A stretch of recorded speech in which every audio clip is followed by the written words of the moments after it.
because I wonder with Spurrier, is he more in coaching? And I'm sure he touches on everything because the mental side of playing that position is just of the utmost importance. If you can't read a defense, you cannot play quarterback. Does he more so focus on the mechanical side of things, the mental side of things, both? Does it depend on the guy and I guess what they need? I think what's interesting again with you is, you said in the beginning of the show, pre-show that, you played sparingly, but you obviously talk about he worked with you tirelessly on your throwing motion. And some people may think, oh, Spurrier, some coaches, they're just going to touch the starter or maybe just the starter in the back. But like he was very hands-on with you two. And it sounds like probably every single quarterback on the roster, even the guy that maybe may never even see the field. Like what did he most focus on, would you say? Or was it a mix of both? Did it depend on the guy, like his overall coaching style? Because obviously he's a quarterback guru and a quarterback genius. Yeah, I think it probably depended on the guy. With me, he had to work on my throwing motion. I had too much of a windup. Cade came in, the ball was set on his shoulder, it was ready to go. And so he worked more on the mental side. And actually, now that I say that, I had more work to do than those other guys.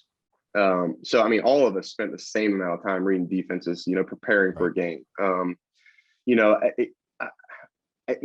got a cool perspective because I transferred my last year to go up to Liberty, and they needed a quarterback. I ended up finding out I needed to compete for that. I thought I was going to walk into the starting job up there, and they had a guy that played in the NFL, Mike Brown, good friend of mine. We haven't connected in a while yet, but anyway, I got up there and I had to learn the offense and compete for the starting job where I thought it was going to be pretty easy. And Brandon Streeter was our quarterback coach, who's now at Clemson, and so Danny Rocco was the head coach there, and he was a 64,000 foot view type of guy. I mean, a motivational guy, but did not get into the weeds. Spurrier is about the exact opposite on the offensive side of the ball, especially with the quarterbacks. I mean, he was in every quarterback meeting, and man, you were prepared by the time that you were playing in the games. I mean, he made sure that you understood it. The problem for me was the game moved too fast, man.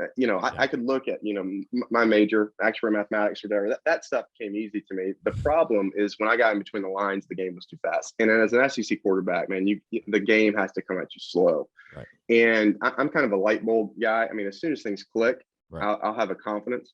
It never really clicked for me at South Carolina. And it took a simpler offense at Liberty with Brandon Streeter leading it for things to really click and for me to feel confident whenever I stepped in between the lines. So, I hope that answers your question, man. He's all of the above. I mean, he's a QB guru. I mean, he spent 90% of his time with the quarterback. So, really cool.